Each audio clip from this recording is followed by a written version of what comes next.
कभी किसी LIC agent के साथ बैठो तो वो जीने से ज़्यादा मरने के फ़ायदे बता देता है। सच है क्या? जब हम किसी कस्टमर को समझाते हैं तो हम डायरेक्टली ऐसे नहीं बोलते कि आप मर गए तो ऐसा होगा। घर मिलने गया तो उन्होंने इंट्रोड्यूस ही ऐसे कराया कि कल को अगर मैं नहीं रहता हूँ तो ये है बंदा। भाई विद इन अ मंथ बंदा नहीं रहा। ओह, सच में ऐसा? मतलब वो चीज़ मेरे को प्रैक्टिकली वहाँ पे एग्जीक्यूट करनी पड़ी। अच्छा नहीं लगा लेकिन ये मेरा काम था। लाइफ में पैसा कमाना जितना ज़रूरी है उतना ही ज़रूरी है उसे सही तरीके से मैनेज करना। सिर्फ सेविंग करना ही स्मार्टनेस नहीं होती है, बल्कि प्रॉपर प्लानिंग के साथ इन्वेस्ट करना ही आपको फाइनेंशियली स्ट्रॉन्ग बनाता है। आज के इस वीडियो में हम समझेंगे कि कैसे एक फाइनेंशियल एडवाइज़र आपकी फाइनेंशियल जर्नी को गाइड करता है, रिस्क को मैनेज करता है और आपके सपनों को एक सॉलिड रोड मैप देता है। तो एपिसोड शुरू करते हैं और मिलते हैं आज के अपने गेस्ट से।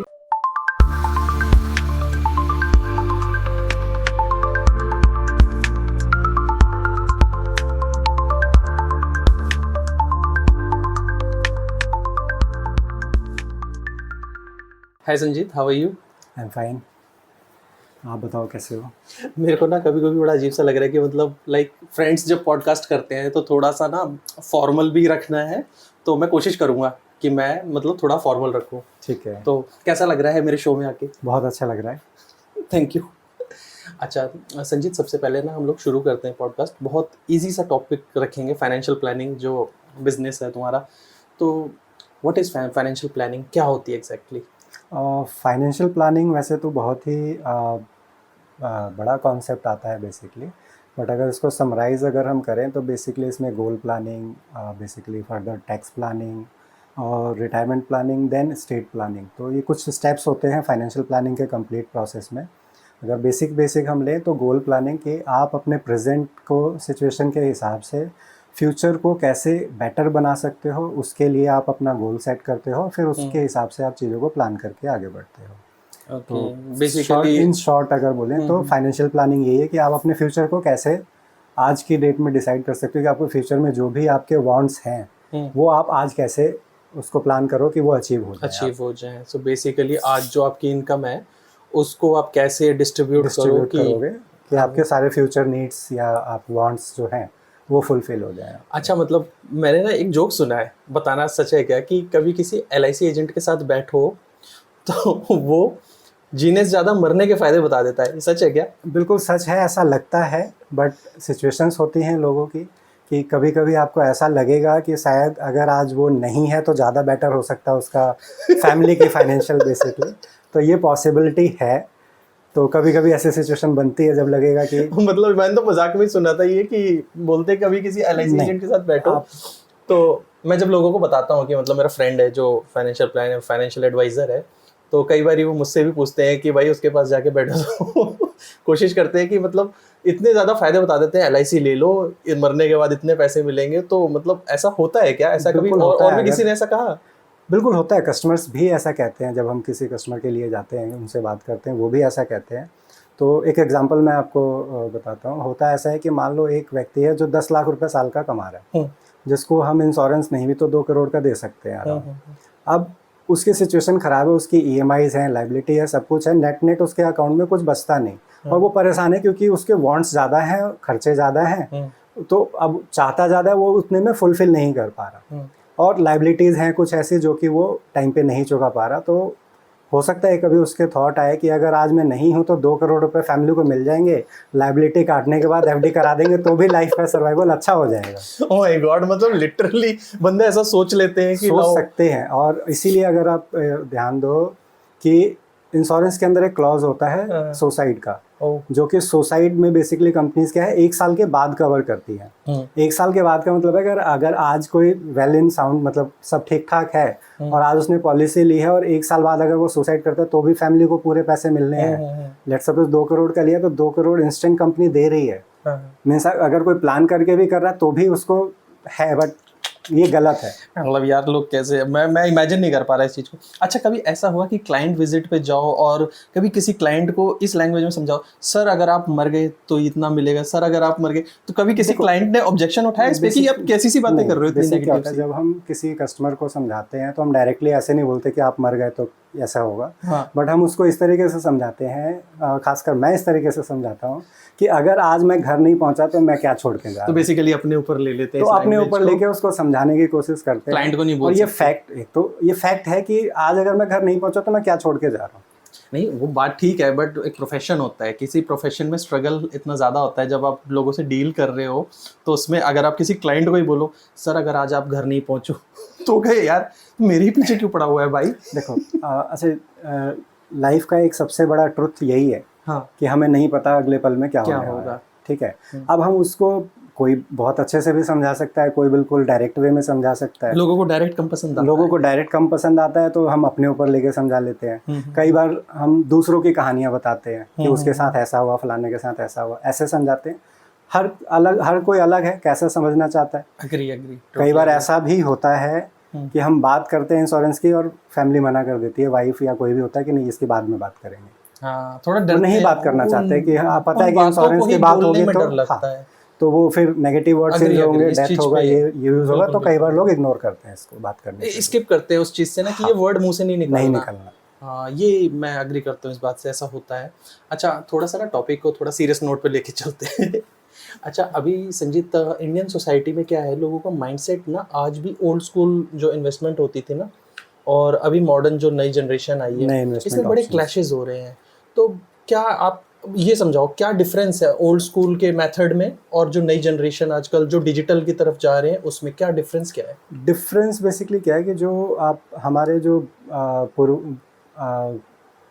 पास जो जनरेशन है, जो हमारे दादाजी हो गए या मम्मी डैडी हो गए, मम्मी डैडी भी हो गए, दादाजी हो गए, तो ये लोग जो इन्वेस्टमेंट है ये फिजिकल एसेट में ज़्यादा करना चाहते थे। तो फिजिकल एसेट में क्या होता है कि चीज़ें विजिबल होती है, इनको पता होता है कि ये मेरी ज़मीन है, ये मेरा घर है या गोल्ड है, तो मेरे पास फिजिकल है। तो इस चीज़ में, और ऐसा नहीं कि इसमें रिटर्न नहीं मिले, रिटर्न्स लोगों को अच्छे मिले। तो हाँ, बेसिकली ओल्ड स्कूल में आप देखोगे कि जो फिजिकल एसेट्स में है वो लोग ज़्यादा बिलीव करते थे, और बेसिकली वो विजिबल होती थी तो लोगों का ट्रस्ट वहाँ पे बना रहता था।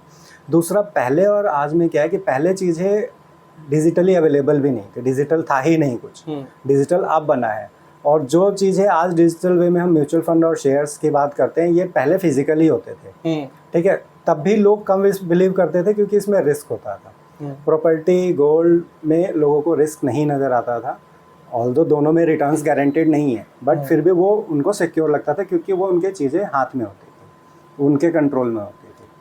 जो डिजिटली जो अब जो न्यू वे ऑफ इन्वेस्टमेंट है, मॉडर्न इन्वेस्टमेंट जिसको हम कह रहे हैं, म्यूचुअल फंड, शेयर्स, SIP या और भी कुछ PMS टाइप और भी अलग चीज़ें आ गई हैं जो लोग आज इन्वेस्ट कर रहे हैं।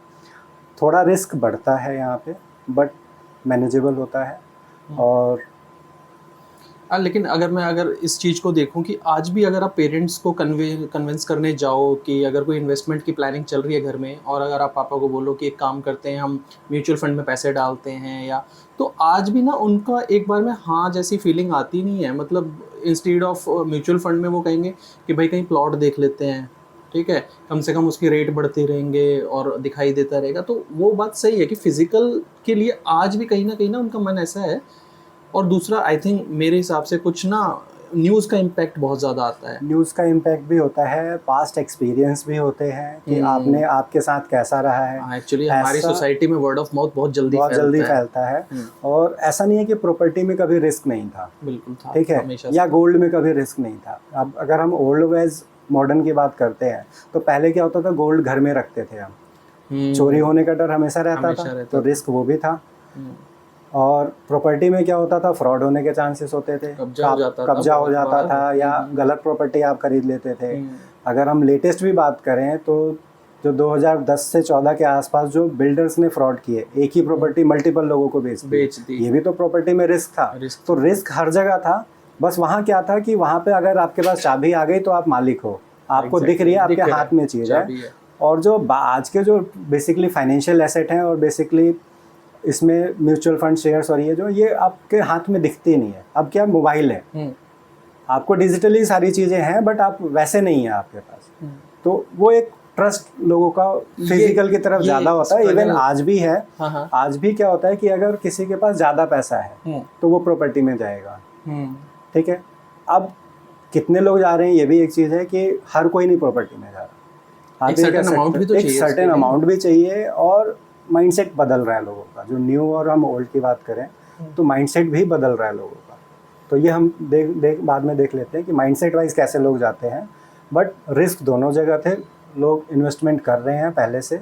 और फिजिकल में हमारे जो पुराने लोग हैं, फादर और ग्रैंडफादर की बात करें हम, तो वो लोग फिजिकल में ज़्यादा गोल्ड और प्रॉपर्टी में ज़्यादा रहते थे। अब धीरे धीरे ये चेंज हो रहा है, बट अभी भी कई फैमिली ऐसी हैं जहाँ पे फादर या ग्रैंडफादर ही कंट्रोल कर रहे हैं। हाँ, आज कि भी वो जो चाहते हैं वही आप इन्वेस्टमेंट करते हो, ऐसे ही करते हो। तो वहाँ पे आज भी लिमिटेशन है लोगों को, आज भी वो मॉडर्न वाले इन्वेस्टमेंट्स को नहीं अपना पाए हैं। तो ये चैलेंज अभी थोड़ा सा है जो आने वाले टाइम में ख़त्म हो जाएगा।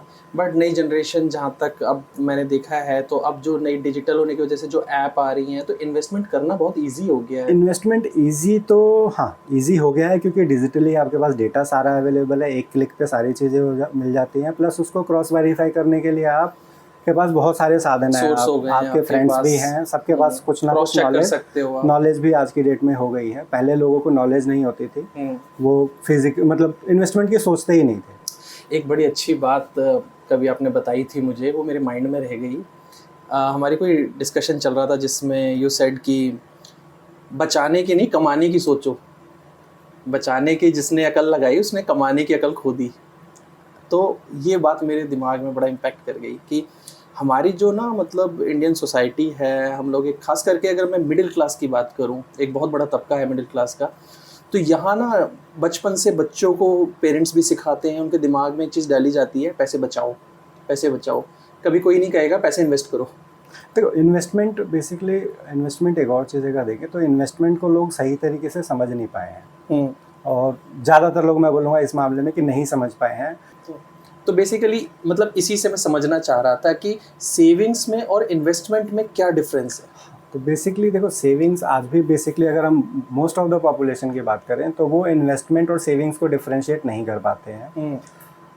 सेविंग शॉर्ट टर्म की होती है, इन्वेस्टमेंट लॉन्ग टर्म होता है। अच्छा। लेकिन आज अगर किसी से भी हम जब बात करते हैं या कोई किसी को ये पता चलता है कि मैं एडवाइज़र हूँ और मैं कुछ एडवाइस करता हूँ स्टॉक मार्केट या म्यूचुअल फंड से रिलेटेड, तो उसका सबसे पहला सवाल आता है कोई ऐसा स्टॉक बनाओ जो कम समय में ज़्यादा प्रॉफिट दे। ओवरनाइट सक्सेस चाहिए, ओवरनाइट चाहिए सबको।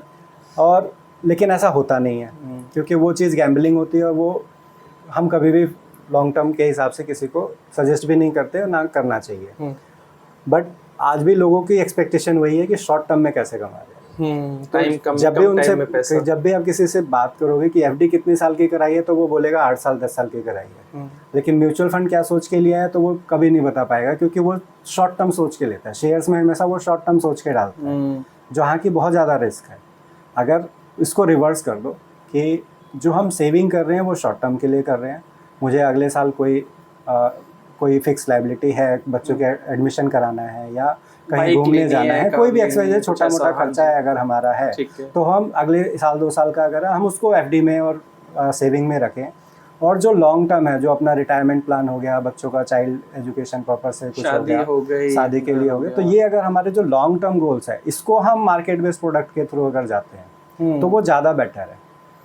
बट बेसिकली यही कॉन्सेप्ट जो है लोगों को समझने में कहीं ना कहीं है कि क्या करते हैं लोग, पैसा कहीं से थोड़ा सेव किया, उठा करके एफडी करा दी, या फिर ओल्ड स्कूल की हम बात कर रहे थे आई गेस। तो इन्वेस्टमेंट और सेविंग्स में ना लोगों को थोड़ा सा कन्फ्यूजन है, तो क्लैरिटी नहीं है इतनी कि अगर आप लॉन्ग रन के लिए देख रहे हो, एक विजन है आपका कि नहीं मुझे अपना रिटायरमेंट ऐसे प्लान करना है, तो उसके लिए आपको फिर टाइम भी देना चाहिए। टाइम, इसमें एक चीज़ मैं बताता हूँ, मेरा भी एक एक्सपीरियंस है कि क्या होता है कि जो ऐप वगैरह आजकल लेटेस्ट आ गई हैं, इसमें आप जब भी इन्वेस्ट कर देते हो तो आपको एक आपका पोर्टफोलियो दिखता रहता है। बिल्कुल, पोर्टफोलियो आपको लाइक ह्यूमन टेंडेंसी होती है ये बार बार देखने की, कितना बढ़ गया कहाँ तक पहुँच गया। और जब ये मार्केट नीचे जाती है तो अपना पैसा किसी को भी जाता हुआ अच्छा नहीं लगता। तो जैसे आपने अगर उसमें 1 लाख डाले हैं, आज मार्केट क्रैश कर गई या डाउन है, वो आपका 80,000 हो गया, मन खराब हो जाता है। कहीं ना कहीं ये इम्पैक्ट करता है हमारे इस माइंडसेट पे। ये बेसिकली देखो, ये तो प्रैक्टिकल है कि मार्केट नीचे जाएगी ऊपर जाएगी, ये मार्केट का डेली का काम है, वो मार्केट का रूल है, समझ लो कि वो नीचे और ऊपर उसका होना फिक्स है। अब अगर हमने प्लानिंग करके नहीं डाला, हमने सोच समझ के नहीं डाला, तो हम पैनिक होंगे। अगर हमने सोच समझ के चीज़ें नहीं करी हैं तो पैनिक सिचुएशन आएगी। और इसमें यहाँ पे ये है कि यहाँ पे रोल आता है एडवाइज़र का, आप किससे कंसल्ट कर रहे हो। अगर आप बहुत सारे ऐप हैं जो DIY ऐप हैं जहाँ पे आप खुद ही जाते हो, सारी चीज़ें कर लेते हो, बट वहाँ पे आपको गाइड करने वाला कोई नहीं होता। लेकिन बीइंग अ एडवाइजर ये स्ट्रगल फेस करते होगे आप भी मार्केट में, जो आपके क्लाइंट्स होंगे, पोर्टफोलियो कभी रेड हो गया और क्लाइंट पैनिक हो जाते होंगे, फिर उनको कैसे पैम्पर करते हो, कैसे समझाते हो? नहीं, ये तो बहुत रेगुलर है ये कि अगर मान लो एक डेली है कि 200-300 पॉइंट ऊपर गया नीचे आया सेंसेक्स, तो बहुत ज़्यादा फर्क नहीं पड़ता लोगों को। लेकिन अगर किसी दिन 1000 पॉइंट गिर जाए या ऊपर चला जाए, दोनों ही सिचुएशन में कॉल आती है कि गिर जाए तो ज़्यादा कॉल आती है, ऊपर चला गया तो कम लोगों को। क्या करते हो, कैसे पैम्पर करते हो कस्टमर को? कुछ नहीं, ये मार्केट का रूटीन है सर। आज गिरा है 1000 पॉइंट, कल मान नहीं लेते, लेकिन उनके पास ऑप्शन नहीं होता है। ये अच्छा, उनके पास ऑप्शन नहीं होता क्योंकि वो आज एकदम से लिक्विडेट करके घर बैठ नहीं सकते। ठीक है, सी बात है। अगर उन्होंने 1 लाख रुपए डाला है, उसको 70 में कैसे ले लेंगे? दूसरी चीज, अगर किसी ने मार्केट को समझा है प्रॉपर्ली तो उसको समझ में आ जाएगा। जैसे अगर मैं बोलूँ कि जो हमारे पुराने इन्वेस्टर हैं, जो 10 साल पुराने, 8 साल 10 साल पुराने हैं, उन्होंने फ्लक्चुएशंस को देखी हुई है, उनको उतना फर्क नहीं पड़ता 1000 पॉइंट ऊपर जाए नीचे जाए। ये फर्क होता है जो नए इन्वेस्टर है, जो पिछले 2-3 साल में जुड़े हैं, और जिनको थोड़ा सा short term success, short term में जिनको, हाँ, जो सोच के तो हर कोई अच्छा आता है पॉजिटिव ही, भले हम कितना नेगेटिव समझा के आ जाएं कि भाई मार्केट नीचे जाएगी जाएगी जाएगी, बट फाइनली हर कोई भी अपने पैसे को नेगेटिव में देखना नहीं चाहता। ठीक है, भले हम जितना मर्जी उसको पहले दिन ज्ञान दें, जब हम फर्स्ट मीटिंग करते हैं बहुत सारी चीज़ें बताते हैं, पर जब वो रियली जब प्रैक्टिकली देखता है तो फिर वापस वहीं पे होता है जीरो, कि वो नेगेटिव देख के मुझे कॉल करेगा, जबकि डे 1 पे हमने समझाया नेगेटिव जाएगा। पर ये एक ह्यूमन साइकोलॉजी है कि आपको वो नेगेटिव चीज़ पसंद नहीं आएगी, वो बात करेगा उसके ऊपर, बट वो समझाना हमारा। ठीक है। अच्छा संजीत, थोड़ा सा ना मैं आउट ऑफ टॉपिक जाता हूँ। आपके प्रोफेशन में बहुत सुना जाता है कि फ्रॉड बहुत होते हैं। लोग जब डील क्लोज करने जाते हैं तो जो भी ऊपर से कंपनीज जो भी ऑफरिंग करती हैं, बेसिकली होता क्या है कि वो ऑफरिंग हमें एज इट इज़ बतानी चाहिए, कायदा है, लेकिन कुछ लोग मार्केट में एक्स्ट्रा बता करके अपनी डील क्लोज कर लेते हैं और बाद में कस्टमर सफ़र करता है। हाँ, ये खासकर बेसिक तो देखो तो इंश्योरेंस में बहुत ज़्यादा होता है ये चीज़ें, कि एक्चुअल में फिगर्स कुछ और होते हैं, बता कुछ और दिए जाते हैं, और most of the plan guaranteed नहीं होते। तो ये हेल्थ इंश्योरेंस और जो ये आपके मेडिक्लेम वगैरह आते हैं, इसमें बहुत लोग सफ़र करते हैं। इसमें भी देखो हर जगह पे क्या है कि अलग अलग है। हेल्थ इंश्योरेंस में अलग तरह की चीज़ें हैं जो मार्केट में चल रही हैं, लोग हाइड कर लेते हैं, और कई बार कस्टमर एंड पे भी गलती होती है, वो भी नहीं बताते हैं। दोनों जगह पे ऐसा नहीं कि सिर्फ एक तरफ से गलती होती है। खासकर हेल्थ प्लान में लोग मेडिकल हिस्ट्री छुपा लेते हैं, ये भी ठीक है। जो सेविंग प्लान है वहाँ एजेंट ज़्यादा बता देता है ताकि डील क्लोज हो। म्यूचुअल फंड में लोग रिस्क की बात नहीं करते क्योंकि नेगेटिव वर्ड्स ना लोगों को पसंद नहीं आते। तो ये कहीं ना कहीं एक म्यूचुअल बेस पे है कि कुछ क्लाइंट एंड से भी गलतियां होती हैं और कुछ इधर जो बिजनेस एंड से भी गलतियां होती हैं, जिसका मतलब फिर दोनों को ही सफर करना पड़ता है। लेकिन इसमें भी एडवाइजर का रोल ज़्यादा रहेगा क्योंकि उसको चीज़ें पता होती है। कस्टमर हर तरह का है, कोई अवेयर कस्टमर होगा जिसको कि पता है फाइनेंसेस के बारे में, बट बहुत सारे लोग हैं जिनको कुछ नहीं पता फाइनेंस के बारे में, वो सिर्फ आप पे ट्रस्ट करके लेते हैं। तो एटलीस्ट जिनको नहीं पता है उनके लिए तो एडवाइज़र ज़्यादा गलत होता है ऐसे सिचुएशन में, अगर कोई फ्रॉड होता है तो। क्योंकि आई थिंक इसमें ना ट्रस्ट का बहुत बड़ा ट्रस्ट का है। दूसरा, टेक्नोलॉजी भले जितनी मर्जी अच्छी हो जाए, उसको चलाने वाले तो हम और आप ही लोग हैं।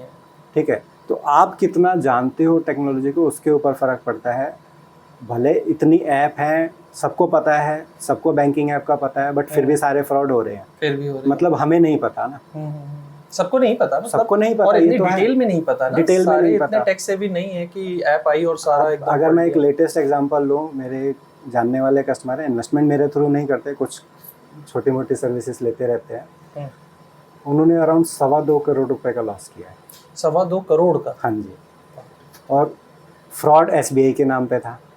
SBI इट्स अ मतलब नेम, कोई उन्होंने जो बताया वो SBI का ही नाम लिया कि SBI सिक्योरिटी समथिंग, बट वो पूरी वेबसाइट ही फ्रॉड थी।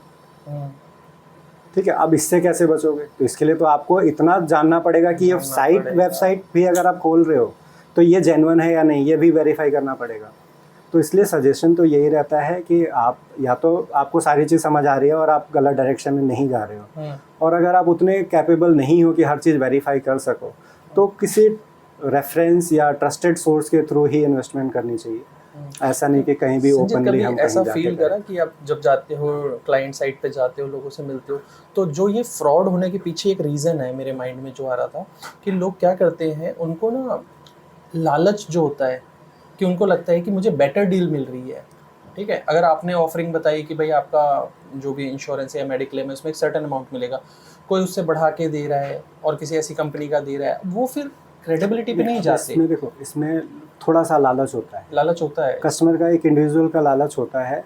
अब मैंने ऐसे ऐसी चीज़ें फेस करी हैं कि एक सेम प्रोडक्ट, किसी एक सेम पर्टिकुलर कंपनी का प्रोडक्ट है, सेम प्रोडक्ट मैं पिच करके आया, मैंने जो चीज़ें थी वो बताई, मेरे से हो गई बात, कोई और आता है वो अपने वे में बताता है चीज़ें थोड़ी सी बढ़ा चढ़ा के, ठीक है, वो अपनी चीज़ें जस्टिफाई करके चला जाता है।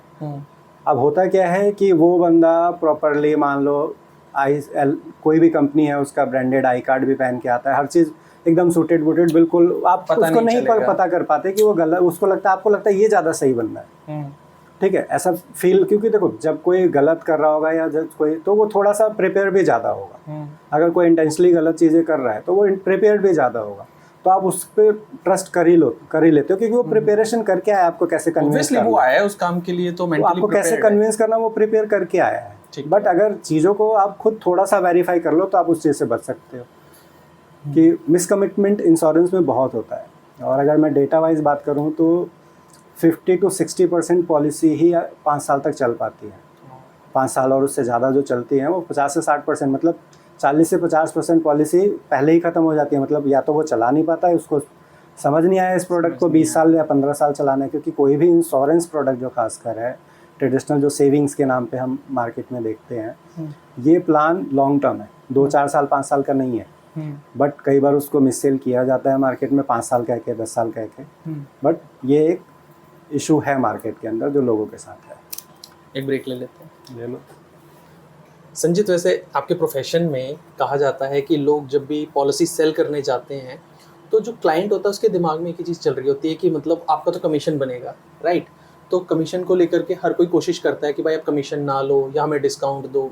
तो वो आपकी मेहनत के पैसे हैं, मतलब हर कोई किसी प्रोफेशन में होता है तो ऑब्वियसली काम करने के बदले में कुछ चाहिए, लेकिन लोग उसको बड़ा ना नेगेटिव वे में देखते हैं। I don't know why.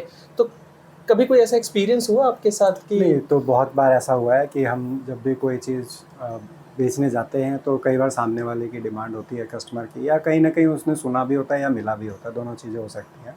But हम इस तरीके से उनको समझाते हैं कि जो सेल्स है ना, यही मेरा काम नहीं है सर, हम उसके बाद की बात करते हैं। क्योंकि जैसे हम अभी इनिशियली जब हमने स्टार्ट किया था, इंश्योरेंस की बात करी, डेथ की बात करी, तो बेसिकली डेथ के बाद जो सिचुएशन होती है किसी फैमिली में, वो संभालने के लिए कोई बंदा होना चाहिए। और ख़ासकर अगर किसी फैमिली में डेथ हुई है तो मेरे को नहीं लगता महीने 2 महीने कोई भी इन चीज़ों के बारे में सोच पाएगा कि क्या इन्वेस्टमेंट थी, कहाँ थी, क्या इंश्योरेंस थी या नहीं थी। तो ये चीज़ें होती हैं। प्लस अगर एक और चीज़ होता है मार्केट में, अगर देखें तो डायरेक्ट लोग कोशिश करते हैं कि हम एजेंट के थ्रू ना जाके या एडवाइज़र के थ्रू ना जाके डायरेक्ट ऑनलाइन ले लें, तो उसमें उनको सपोर्ट करने वाला कोई नहीं होता। ठीक है, कमीशन की बात करते हैं लोग, मार्केट में है, हर तरह की चीज़ें होती हैं। बट मैं इसको इस तरीके से समझाऊंगा कि एक मेरे कस्टमर थे जो पुराने कस्टमर थे, बीच में उन्होंने चीज़ें डिसकंटिन्यू करी, कंसोलिडेट किया, क्योंकि होता क्या है कि मेरे से डील कर रहे हैं, किसी और से भी डील कर रहे हैं, कई जगह से वगैरह, हाँ, मतलब अलग अलग जगह से किया हुआ था। बट ठीक है, कंसोलिडेट करने के लिए उन्होंने क्या किया कि हर जगह से हटा के एक बैंक में सारी चीज़ें कर दी, इन्वेस्टमेंट सारी वहाँ कर दी, सब कुछ वहाँ कर दी। बट जब उनकी डेथ हुई तो सर्विस देना, अब उसके बाद सर्विस का आ गया, क्योंकि अब बैंक को तो सेल से मतलब होता है, कोई भी स्टाफ है वो तो सेल्स का टारगेट होता है, उनका सर्विस उतना बड़ा टारगेट नहीं होता है। वो सर्विस देंगे, कैसे देंगे, आप जाके उनके पास बैठो रोज, ठीक है, तो हो पाएगा, सब जगह वही होगा, वो घर तो नहीं आएंगे सर्विस देने। तो ऐसे में अब फिर उनसे कनेक्ट हुआ दोबारा, उन्होंने बच्चों ने अप्रोच किया, तो फिर हमने वो सारी चीज़ें मिलके कंसोलिडेट करी उनकी, और जो भी नॉमिनेशन जो भी था, ह्यूमैनिटी भी है, और हम बोले तो एग्जिस्टिंग कस्टमर था जो वापस आ रहा है, तो कुछ तो सर्विसेज हमें देनी है। ऐसा नहीं बोलेंगे कि नहीं अब हम सर्विस नहीं, लेकिन लोग बहुत कम समझते हैं इस चीज़ को। लोग क्या करते हैं कि थोड़ा सा अमाउंट बचाने के लिए जो डायरेक्ट जानना चाहते हैं कि नहीं हम ऐसे कर लें, ये बचा ले, कमीशन बचा ले। ये होता है कि थोड़ा सा अमाउंट बचाने के लिए उनको लगता है कि मान लो एग्जांपल के लिए कि अगर कोई 10 लाख रुपए इन्वेस्ट कर रहा है तो मैं उससे क्या कमाऊंगा, 5-10 हज़ार रुपये। वो इसको बचाने के लिए वो चीज़ें डायरेक्ट करता है। मैं मना नहीं कर रहा, मैं भी अगर मेरे को भी बचाने का मौका मिले तो मैं भी बचाऊंगा, लेकिन उसकी कॉस्ट क्या है, क्या मेरी फैमिली संभाल पाएगी चीज़ें? अगर मेरी फैमिली मेरे पीछे फैमिली के लिए है, अगर वो कैपेबल है कि सारी चीज़ें हैंडल कर लेगी, कोई दिक्कत नहीं। लेकिन मैं ये बोल सकता हूँ कि 90% फैमिलीज इन चीज़ों को संभाल नहीं पाती, क्योंकि जब डेथ होती है फैमिली में तो 2-3 महीने कोई इन चीज़ों को देख भी नहीं देख पाता। ठीक है। और हम जो हमारे लॉन्ग टर्म रिलेशन कस्टमर के साथ बनते हैं तो मोस्टली ये होता है कि हमारा नंबर, कॉन्टेक्ट नंबर फैमिली में बाकी मेंबर्स के पास भी होता है कि कभी ऐसा अगर सिचुएशन आया तो वो हमें कांटेक्ट कर सके। और ऐसा प्रैक्टिकली हुआ है। मतलब एक कस्टमर ने तो मैं उसकी फैमिली से कभी नहीं मिला, मतलब हम ऑफिस में मिलते थे, बात होती थी, सारी चीज़ हो गई, कभी वाइफ से या बच्चों से मिलने की ज़रूरत नहीं पड़ी। उनकी तबीयत ख़राब हुई, कुछ थोड़ा लंबा चला, उनका ट्रीटमेंट नहीं हो पा रहा था तो थोड़ा लंबा चला, तो मैं उनसे घर मिलने चला गया। घर मिलने गया तो उन्होंने इंट्रोड्यूस ही ऐसे कराया कि कल को अगर मैं नहीं रहता हूँ तो ये है बंदा। तो एक की पर्सन कोई तो होता है ना कि हाँ भाई देखो ये अच्छा है कि चलो उन्होंने इंट्रोड्यूस कराया कि भाई बंदा है मेरे पीछे संभालने के लिए, लेकिन भाई विद इन अ मंथ बंदा नहीं रहा। सच में ऐसा? मतलब वो चीज़ मेरे को प्रैक्टिकली वहाँ पे एग्जीक्यूट करनी पड़ी। अच्छा नहीं लगा, लेकिन ये मेरा काम था। कि एक चीज़ जो होता है ना कि कई बार आप सेंस कर लेते हो कि शायद मैं इस सिचुएशन में नहीं रह पाऊँ, और आप ऐसे वर्ड बोल देते हो और वो खत्म बाद में हो जाती है कि वो सही बोल रहे थे वो, कि उन्होंने उस टाइम पे इंट्रोड्यूस करा दिया। हाँ, तो ठीक है, काम है, हर तरह की सिचुएशंस आती हैं। अच्छा संजीत, अभी थोड़ा सा हैवी हो गया। अच्छा, नेक्स्ट क्वेश्चन मेरा ये था कि जो मॉडर्न जनरेशन है, नई जनरेशन है, उन्होंने क्या करा है कि एक ना फैंसी लाइफस्टाइल अडेप्ट कर लिया है। ठीक है, एक्सपेंसिव फ़ोन लेना, ट्रैवल करना, महंगे कपड़े पहनना, तो ये पूरे फैंसी लाइफस्टाइल में जो क्या है, पूरी सैलरी साफ़ हो जाती है। ठीक है, सैलरी में से कुछ बच नहीं रहा है। ऐसा नहीं उनकी नीयत नहीं है, लेकिन इस लाइफस्टाइल के बीच में वो बचा नहीं पा रहे हैं। तो ये कहीं ना बहुत एक स्ट्रगल वाला फेज़ है उनके लिए कि लिमिटेड सैलरी, उसमें या तो आज जी लो या फ्यूचर सिक्योर कर लो। तो उसको आप कैसे एक्सप्लेन करोगे नई जनरेशन को कि कैसे कर पाए इसको? एक तो हमारे जनरेशन का जो इशू है कि वो सेविंग्स की तरफ या फ्यूचर की तरफ ज़्यादा देख नहीं रहे, वो प्रेजेंट को जीना चाहते हैं। ये एक, और ये प्रैक्टिकली मतलब कई जगह मेरे को सामने से आया है कि वो सिंगल चाइल्ड है और उसको बोल रहा है मेरे को प्रेजेंट में जीना है, फ्यूचर के लिए नहीं। इवन वो लोग, कुछ लोग ऐसे भी मिले हैं जिनसे हम लोग मिले हैं, वो सिंगल ही रहना प्रेफर कर रहे हैं। तो उनकी तो लाइबिलिटी भी नहीं फिक्स हो रही, एक ही लाइबिलिटी दिखती है जो सेल्फ की। तो बोलते आज को एंजॉय करते हैं, कल के लिए नहीं रहते। एक्सेप्शनल है, बट है लोगों की फीलिंग। दूसरी चीज़ अगर मैं बोलूँ कि कहीं ना कहीं गवर्नमेंट ने भी इस चीज़ को डिस्करेज कर दिया, सेविंग को। जो पहले टैक्स बेनिफिट के तौर पे ATC और अदर डिडक्शन मिलती थी, वो नए रूल्स में हटा दिए। पूरा पैसा जो हमारी यंग जनरेशन अभी जो है, जो प्रेजेंट में जो जनरेशन है, ये फर्दर के लिए सेव नहीं कर पा रही उस हिसाब से। हाँ, तो इन हैंड अगर बड़ा अमाउंट मिलेगा तो ऑब्वियसली खर्चे ज़्यादा हो रहे हैं। देखो, खर्चा जरूरी है, बट अगर हम इसको इस वे में बैलेंस करके अगर चले कि जो भी हम कमा रहे हैं उसका 50% हम अपनी नीड्स के लिए खर्च करें, आज पे जो खर्च करना है वो करें, 25-30% हम इसको अपने वांट्स के लिए, मतलब थोड़ा जो लग्जरी हमें जीना है, शौक के लिए, उसके लिए हम कर लें, और कम से कम 20 से 25% अगर हम फ्यूचर के लिए सेव कर लें तो सफिशिएंट हो जाएगा। अगर किसी के लिए भी जो आज 30-35 साल का है, वो अगर 30%, 25 से 30% भी सेव करता है अगले 25 साल 20 साल, तो उसके लिए सफिशिएंट बन जाएगा। तो what is the best way to save for new generation? क्या तरीका सबसे बेस्ट आपको लगता है? क्या SIP ज़्यादा एक बेटर साधन है? SIP भी है। बेसिकली देखो, अपनी नीड्स जो हम फर्स्ट पे थे फाइनेंशियल प्लानिंग वाले पे, तो कहीं ना कहीं आपको अपना गोल प्लानिंग करना पड़ेगा कि आपको कब और कितना चाहिए। 25-26 साल में कौन गोल प्लानिंग करता है? बहुत मुझे लगता है कि अभी उस टाइम पे आपको ये होता है कि हाँ, मुझे एक नई बाइक लेनी है, मुझे ये कार लेनी है। दीज आर ओनली गोल्स कि मुझे ट्रैवल में मालदीव्स जाना है, ठीक है, वेकेशन में।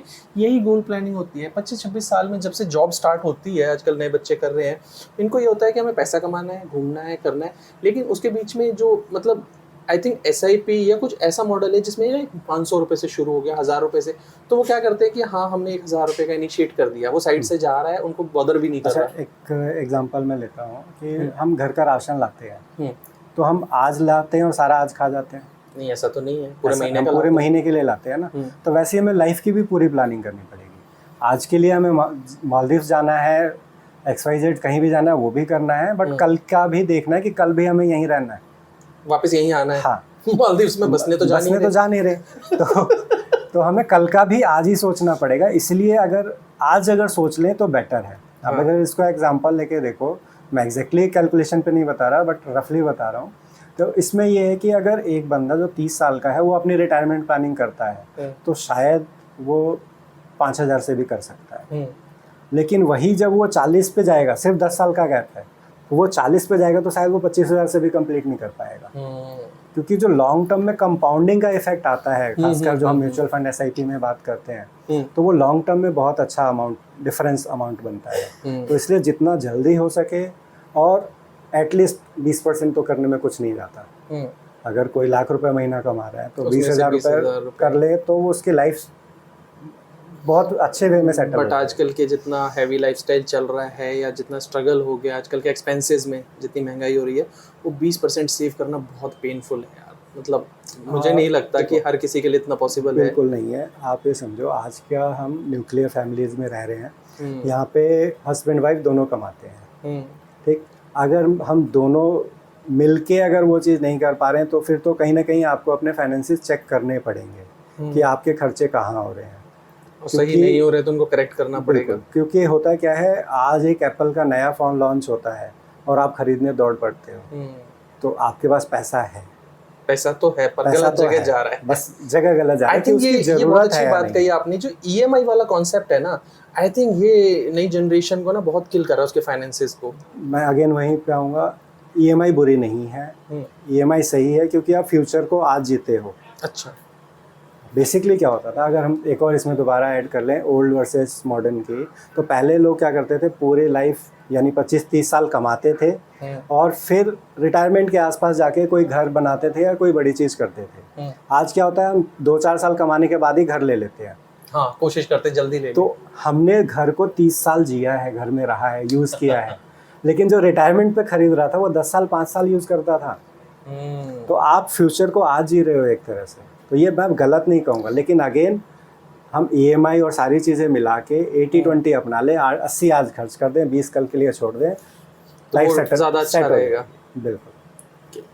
वैसे अच्छा, आप क्या सजेस्ट करोगे, क्योंकि आजकल की जनरेशन जो है वो एक नया कॉन्सेप्ट आया हाउसिंग को लेकर के, कि instead of buying a house they go for live on rent, कि एक अच्छी लग्जरी लाइफस्टाइल अगर आपको चाहिए, क्योंकि देखो फ्लैट आप उतनी सैलरी में नहीं खरीद सकते, लेकिन रेंट तो कर सकते हो, तो बजाय वो फ्लैट खरीदने के एक अच्छे अपार्टमेंट में वो रेंट करना पसंद करते हैं, लेकिन वहाँ एक हैवी रेंट देना, आई डोंट नो कितना समझदारी का डिसीजन है। तो एज ए फाइनेंशियल प्लानर आप क्या सजेस्ट करते हो, अगर आपके पास कोई ऐसा लेके आता है कि मैं घर खरीदूँ, उसकी EMI भरूँ या मैं रेंट पे ले लूँ? फाइनेंशियल टर्म्स के हिसाब से अगर देखें तो रेंट पे रहना ज़्यादा फ़ायदेमंद होता है। अगर हम फाइनेंशियल कैलकुलेशंस के हिसाब से देखें तो किसी भी प्रॉपर्टी का जो रेंट है, इवन किसी भी मेट्रो सिटी के आसपास अगर देखें हम, तो अराउंड 3 to 4% रेंट होता है। मतलब प्रॉपर्टी की मार्केट में अगर वैल्यू लेट्स सपोज 2 करोड़ है, तो उसका रेंट जो है वो 3 और 4 के आसपास होगा, यानी 6 से 8 लाख का एनुअल रेंट होगा उस प्रॉपर्टी का। ठीक है, मीन्स कहीं ना कहीं आप ले लो 60,000 रुपये 50,000 रुपये के आसपास बीच में आपको रेंट पे मिल जाती है, सेम चीज़ जो 2 करोड़ में आपको परचेज करने पे मिलती है। दूसरा, आपके फाइनेंसेस क्या है, तो फाइनेंसेस के हिसाब से देखें, अगर हम एक और कैलकुलेशन लें कि हमारी कैपेसिटी EMI भरने की है, हम घर खरीद सकते हैं और हम नहीं खरीद के रेंट पे रहते हैं, तो क्या होगा फ्यूचर में, तो उसमें आपके पास एक बहुत बड़ा सरप्लस बनेगा। अगर आप इसको फाइनेंशियली कैलकुलेट करोगे कि मैं अगर 2 करोड़ की प्रॉपर्टी ले रहा हूँ, 50 लाख का डाउन पेमेंट करूँगा, 1.5 करोड़ का लोन लूँगा, 1.5 करोड़ के लोन का लगभग 1.5 लाख की EMI आती है। सेम चीज़ मेरे को 50,000 रेंट पे मिलता है। मीन्स 1 लाख रुपए में अगले 20 साल या 30 साल करता हूँ, तो मेरे पास क्या कॉर्पस है। तो ये एक बहुत बड़ा अमाउंट बनता है तो ये एक बार ज़रूर देखना चाहिए कि हम घर खरीदते समय या रेंट पे लेते समय ये कंपैरिजन अगर कोई कर ले तो रेंट पे लेना ही बेटर ऑप्शन होता है। क्योंकि जो नई जनरेशन, मतलब अब मैं उसकी बात करूँगा जो इस टाइम पे 30 to 40 के बीच की रेंज में हैं, जिनके करियर स्टेबल हो चुके हैं, तो कोशिश में यही रहते हैं, क्योंकि हमारे ना इंडियन मेंटालिटी जो एक ऐसी डेवलप की गई है कि अपना घर हो, अपने घर का जो एक कॉन्सेप्ट हमारे दिमाग में होता है वो होता है कि छोटा हो या बड़ा अपना खरीद लो। नहीं देखो, एक अपना घर होना चाहिए, एक होना चाहिए, क्योंकि हम हमेशा तो कमाने भी नहीं हमारे हमेशा एक इनकम नहीं होगी और हमेशा रेंट पे नहीं रहेंगे, क्योंकि रेंट में कुछ चैलेंजेस भी होते हैं, आपको बार बार खाली करने की जरूरत पड़ती है एक ही प्रॉपर्टी तो में। वो वाली बात होगी, प्लस भी बता दिया माइनस भी बता दिया, तो ये बताओ ना कौन सा सही है। नहीं सही, देखो उसके फायदे मिल रहे हैं आपको। अगर कहीं पे कोई प्रॉब्लम मतलब चैलेंजेस फेस कर रहे हैं तो उसका एडवांटेज भी देखो, साथ में दोनों चीजें मिल रही तो हैं, प्रॉस कॉन्स दोनों में आएंगे। तो एक घर तो होना चाहिए, ऐसा नहीं है कि नहीं होना चाहिए, बट वो एक घर जरूरी नहीं है कि ये मेरे को मेट्रो सिटी में ही चाहिए, मैं दिल्ली में ही चाहिए या मुंबई में ही चाहिए। वो हो सकता है मेरा होम टाउन भी हो, ठीक है। एक मेरे पास एक अच्छी जगह जहाँ मैं रिटायरमेंट के बाद हैप्पीली रह सकूँ, वो एक जगह चाहिए। दूसरा है कि अगर फाइनेंशियली आपको इतने हो, सारी चीज़ें आपकी फुलफिल हो रही है, आप खरीदो घर, कोई दिक्कत नहीं है। पर पहला आता है कि आपकी प्लानिंग हो जाएगा। अगर आपकी प्लानिंग में आपके सारे गोल्स फिट बैठते हैं, आपके जो भी आपका सैलरी है उसके हिसाब से, और फिर भी आपके पास पैसा बचता है, तो आपको कोई मना नहीं कर रहा। बट अगेन जब आप कैलकुलेशन करोगे कि ये प्रॉपर्टी एक परचेज करने के बाद या दूसरे और एसेट क्लास है जहाँ पे आप इन्वेस्ट करो तो क्या होगा, तो वो भी देखना चाहिए। दूसरा, प्रॉपर्टी में जो चैलेंजेस हैं उसको भी ध्यान रखना चाहिए कि प्रॉपर्टी को लिक्विडेट करना आसान नहीं होता। जो हम फाइनेंशियल एसेट की बात करते हैं, म्यूचुअल फंड, शेयर, एसआईपी, ये सारी चीज़ें जो होती हैं, यहाँ पे लिक्विडेशन बहुत इजी है। मीन्स आज आपने निकाला, आज पैसा आ जाएगा, कल पैसा आ जाएगा। प्रॉपर्टी इतना आसान नहीं होता। तो प्रॉपर्टी के लिए आपको टाइम भी चाहिए, प्लस वहाँ पे थोड़े चैलेंजेस दूसरे हो जाते हैं। कई बार उस प्रॉपर्टी की वैल्यूएशन नहीं मिल रही या सेल वैल्यू नहीं मिल रही, बायर नहीं मिल रहा, तो वो चैलेंजेस वहाँ पे ज़्यादा रहते हैं, जो कि फाइनेंशियल एसेट में खासकर ये चैलेंजेस नहीं रहते। अच्छा, अभी एक लास्ट में ना मैं आपसे शेयर मार्केट का भी एक डिस्कस करना चाह रहा था कि शेयर मार्केट को लेकर के ना अगर आप सोशल मीडिया या मार्केट न्यूज़पेपर की बात करो तो उसमें ना बहुत फन बना दिया गया है कि इसमें जाएगा तो पैसा डूब ही जाएगा, और लोगों ने क्या करा है कि कई बार ज़्यादा और जल्दी पैसा बनाने के लालच में बहुत नुकसान करे। अब होता क्या है, जैसा हमारी इंडियन सोसाइटी है कि कोई भी एक अपना नुकसान करता है तो जगह जगह जा कर के अपना एक्सपीरियंस शेयर करता है। उससे क्या होता है, वर्ड ऑफ माउथ कहानी कुछ बन जाती है, नेगेटिव बहुत जल्दी लोग डरने लगे हैं शेयर मार्केट से। जो न्यू इन्वेस्टर है, छोटे इन्वेस्टर जिनकी अगर हम बात करें तो बात करते हैं कि मैं शेयर में डालना चाहता हूँ, लेकिन उनकी झिझक जो है, उन्हें ऐसा करते हैं कि यार इसमें डालने के बजाय म्यूचुअल फंड में डाल दो या किसी इन्वेस्टर के थ्रू, मतलब लाइक फाइनेंशियल एडवाइज़र के थ्रू डाल दो तो ज़्यादा ठीक है। कोई शेयर में जल्दी हाथ नहीं डालना चाहता। नहीं, शेयर्स में तो देखो, शेयर्स में उसी को हाथ डालना चाहिए जिसको नॉलेज हो। अगर आप ये सोच के जा रहे हो कि आपको एक व्हाट्सएप चैट पे कोई टिप दे रहा है और उसके बेसिस पे जा रहे हो, तो आप गलत कर रहे हो। जब तक आपको अंडरस्टैंडिंग नहीं है तब तक आप उसमें नहीं जाना चाहिए। दूसरी चीज़, आपका कोई, आप भले कितने भी इसमें मास्टर बन जाओ, कभी भी सही नहीं हो सकते, हमेशा सही नहीं हो सकते। गलतियाँ होती रहेंगी, जितने मर्जी एक्सपीरियंस हो जाओ इसमें। तो आपके पोर्टफोलियो में अगर 20 शेयर हैं तो उसमें कुछ लॉस भी देंगे, कुछ प्रॉफिट देंगे। एवरेज रिटर्न आपको हो सकता है पॉजिटिव मिले, नेगेटिव मिले, वो टाइम के साथ आएगा। बट अगर आपको नॉलेज नहीं है तो आप डायरेक्ट शेयर्स में नहीं जाना चाहिए, आपको म्यूचुअल फंड और एसआईपी के थ्रू ही जाना चाहिए। म्यूचुअल फंड एसआईपी सेम ही चीज़ है, अलग नहीं है, जस्ट नेम डिफरेंट है, वे ऑफ इन्वेस्टमेंट दोनों में डिफरेंट हो जाता है। आपके लिए म्यूचुअल फंड और एसआईपी एक ही चीज़ है, बस तरीका पैसे उसमें जो जाते हैं। बेसिकली आप इसको ऐसे समझ लो कि जो हम बैंक में आरडी कहते हैं, रिकरिंग डिपॉजिट, उसको एसआईपी कहते हैं यहाँ पे। वो सेम उस तरीके से आप, वे ऑफ जो ट्रांजैक्शन है, रिस्क एफडी में नहीं होता, यहाँ पे मार्केट रिस्क, मार्केट फ्लक्चुएशन का इम्पैक्ट। प्रोडक्ट सेम है, प्रोडक्ट अलग नहीं है, स्कीम सेम है, बस उसमें हम लोगों को थोड़ा सा है कि एसआईपी अलग है, कई बार लोगों को ऐसा लगता है, बट वो दोनों सेम चीज़ है। ओके संजीत, बहुत अच्छा डिस्कशन रहा आज हमारा। मतलब एज ए फ्रेंड कभी सीरियस टॉपिक पे बात करो कितना अच्छा लगता है, वो मैं आज महसूस कर रहा हूँ। तो एज ए फाइनेंशियल एडवाइज़र आपने बहुत इम्पैक्टफुल मतलब चीज़ें बताई आज, जो काफ़ी तो मुझे भी नहीं पता थी। क्योंकि हम लोग क्या करते हैं ना, लेमैन ज़्यादा डेप्थ में जाना भी नहीं चाहता, वो एक्सपेक्ट करता है कि कोई एक की पर्सन मिल जाए मैं उसको पैसे दूं और वो सब कुछ कर दे मेरे बिहाफ पे। और नई जनरेशन में भी यही है, वो बिल्कुल कोशिश ऐसा ही करते है हैं कि भाई मुझे इतना डीप नॉलेज में जाना नहीं है, मेरे पैसे हैं, आप इसे इन्वेस्ट कर दो। बिल्कुल सही है। इसीलिए मैंने कहा कि अगर आपको नॉलेज है तो आप शेयर मार्केट में डायरेक्टली जा सकते हो। नॉट इवन शेयर मार्केट, मतलब ऐसा लगता है कि कुछ लोगों को शायद इतना वो भी नहीं होता, इंटरेस्ट भी नहीं होता कि नहीं आप आपने पॉलिसी वगैरह का अगर देखा होगा, इतने सारे उसमें डॉक्यूमेंट्स होते हैं, आपके किसी क्लाइंट ने कभी बैठ के पढ़े हैं वो? हो सकता है, मैंने भी हर डॉक्यूमेंट नहीं पढ़े, कुछ पढ़े हैं सारे डॉक्यूमेंट तो मैंने भी नहीं पढ़े। एग्जैक्टली जब आप बेच रहे हो आपने पूरे नहीं पढ़े तो कैसे एक्सपेक्ट कर सकते हो कि क्लाइंट बैठ के कोई नहीं, बेसिक सिर्फ ट्रस्ट पे होता है। बेसिक क्या होता क्या है, अब जैसे आप लॉयर्स के ऑफिस में देखते हो बहुत सारी बुक्स रखी है, तो क्या उन्होंने सारी पढ़ी हुई हैं?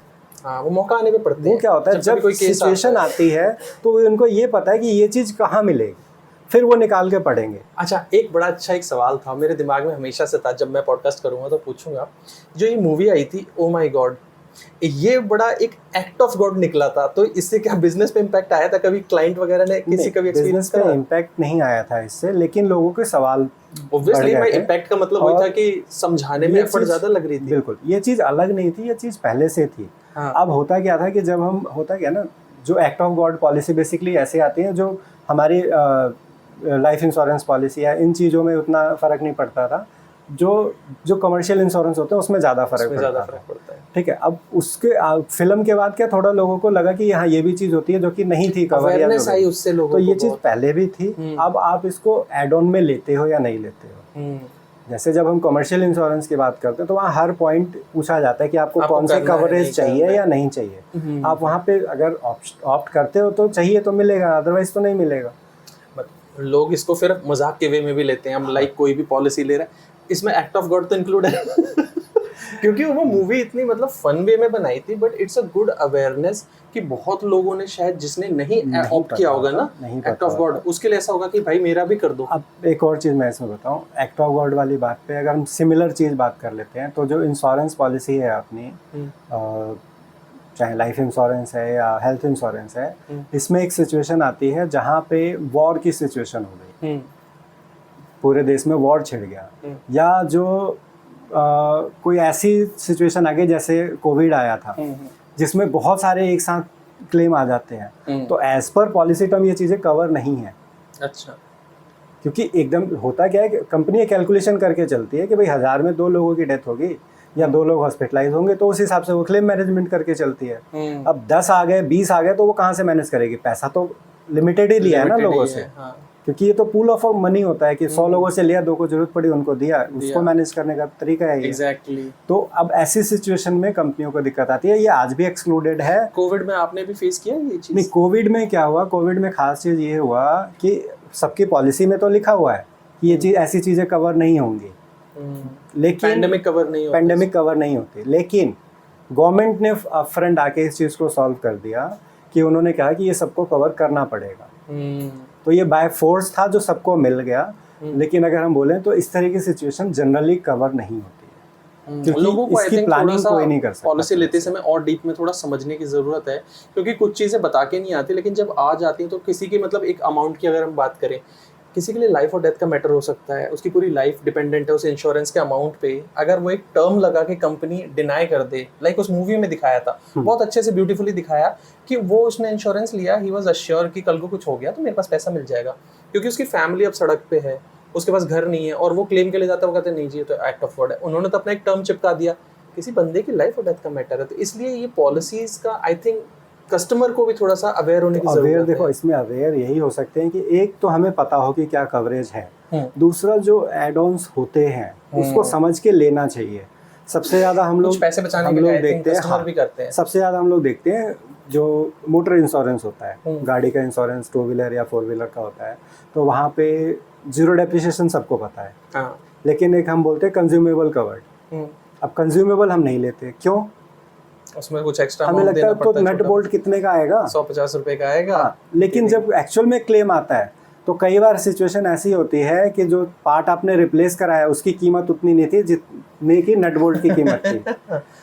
ठीक है, तो ये सिचुएशन भी आती है। और खास बात ये कि कंज्यूमेबल कवर का कोई अमाउंट ही नहीं है, मतलब हार्डली अगर किसी का प्रीमियम होगा 2-3% बढ़ेगा, लेकिन वो उसके लिए नहीं लेते उस चीज। वो 100-200 ठीक है, रुपए इसी तरह के बहुत सारे ऐड ऑन है। जब आप लेते हो कोई भी पॉलिसी तो उसमें आपको वो फीचर समझना है कि आपको कितनी ज़रूरत है। एग्जैक्टली। अगर ज़रूरत नहीं है तो आपको पहले दिन पता है ये मैंने नहीं लिया है। आई थिंक जो हमने पॉडकास्ट के स्टार्टिंग में जो बात की थी कि कुछ हद तक बिजनेस को और कस्टमर दोनों को म्यूचुअल ग्राउंड पे आने की ज़रूरत है। हाँ। कि भाई तुम भी छुपाओ मत कुछ अपनी तरफ से पॉलिसी लेते समय, और बिजनेस को भी चाहिए कि भाई अपनी तरफ से ऑनेस्टी दिखाओ थोड़ी सी। दोनों तरफ से चाहिए कि देखो कस्टमर भी जितना ज़्यादा अवेयर रहेगा अच्छा रहेगा, उसके साथ मिस सेलिंग या रॉन्ग कमिटमेंट कम चीज़ें होगी। नहीं होंगी। और सेम दूसरी तरफ से है कि एडवाइज़र या सेल्स जो भी है, एजेंट है, वो भी थोड़ा कस्टमर के लिए अगर सोचेगा तो अच्छा वो भी चीज़ें बेटर वे में करेगा। तो संजीत, बहुत अच्छा लगा आपसे बात करके। बहुत सारे टॉपिक हमने कवर कर दिया है अपने डिस्कशन में। तो अपनी तरफ से कुछ ऐड ऑन करना चाहोगे, आप कुछ बोलना चाहोगे जो आपके दिमाग में कभी हो कि मेरे को ये चीज़ अपने बिजनेस में बतानी है कभी किसी को, इस वीडियो के थ्रू आप बता सकते हो? बेसिकली देखो हम तो सभी कस्टमर के लिए सेम प्रैक्टिस करते हैं कि भले हम सेल्स में हैं और ऑल्दो जो हमें इनकम आती है वो सेल्स के बाद आती है, सिर्फ सर्विस देने पे इनकम नहीं आती है, बट फिर भी हम कोशिश ये करते हैं कि हम ऐसा प्रोडक्ट दें जो कस्टमर के लिए अच्छा है, मेरे पॉइंट ऑफ व्यू से कम है। तो मोस्टली अगर हम अपना प्रोडक्ट बास्केट भी देखें तो हम लोग रेवेन्यू वाले प्रोडक्ट कम बेचते हैं, और कम बेचते हैं क्या, जो सामने वाला मांगता है तो देते हैं, क्योंकि जब सामने से आ रहा है चल के वही लीड है तो हम उसको तो वहीं क्लोज करेंगे। बट जहाँ पे हमारी आती है बात की जो पुराने कस्टमर हैं या जिसको बहुत ही ट्रांसपेरेंट है, जो हर चीज़ डिस्कस करना चाहता है, तो हम उसको उसी हिसाब से हैंडल करते हैं कि हमें मार्जिन पहले ज़रूरी नहीं है, हमारे लिए रिलेशन ज़रूरी है। अगर बहुत सिंपल, मार्केट में पता नहीं लोग क्यों नहीं सोचते, अगर एक कस्टमर आया आज वो लेट्स सपोज 1 लाख रुपए इंश्योरेंस में कितना देता है, अगर एक मिडिल क्लास है तो 1-1.5-2 लाख रुपए दे देगा ज़्यादा। ठीक है, अब उससे मैंने मान लो एक बार 50,000 कमा भी लिया, बट एक बार कमाया, हर बार तो मेरे से बेवकूफ़ नहीं बनेगा, कोई भी हो, हर बार तो नहीं बनेगा ना, आज नहीं तो कल समझ आएगी, और जैसी समझ आएगी वो ख़त्म हो गया। एग्जैक्टली। बट वही अगर मेरे साथ 10 साल 15 साल जो लंबे टाइम अगर जुड़ा हुआ है तो मेरे लिए तो रेवेन्यू बहुत अच्छा है ना। अच्छा भी है, क्योंकि वो भले मैं उससे 10,000 कमा रहा हूं, रेफरेंस से बिजनेस बढ़ता ही है ना। किसी के साथ अच्छा एक्सपीरियंस करोगे आप, 4 लोगों को बताएगा, क्योंकि हमारी इंडियन मार्केट जो है वो वर्ड ऑफ माउथ बहुत अच्छी है। रेफरेंस तो मिलेगा जब आप अच्छा काम करोगे, लेकिन खास चीज़ ये कि अगर वो कोई भी कस्टमर 10 साल 15 साल 20 साल टिक गया तो आप वैसे ही उससे बहुत कमा रहे हो। रेफरेंस तो आपका बोनस है। अच्छा, मतलब अच्छे बिजनेस करके भी अच्छे तरीके से करके कमाया जा सकता है, बस टाइम लगेगा दोनों के लिए। देखो जैसे हम म्यूचुअल फंड शेयर्स के में बात करते हैं कि लंबे टाइम तक रुकोगे तो फायदा होगा, वैसे ही हमारे लिए कि लंबे टाइम तक सर्विस दोगे तो फायदा। हर बिजनेस में आई गेस थोड़ा सा लोगों को ऑनेस्टी से काम करना चाहिए। Thank you so much for your time, और उम्मीद करेंगे आपके साथ एक पॉडकास्ट और किया जाए तो उसको और एक्सटेंड करके हम डिस्कस करेंगे। ठीक है, thank you so much. Thank you.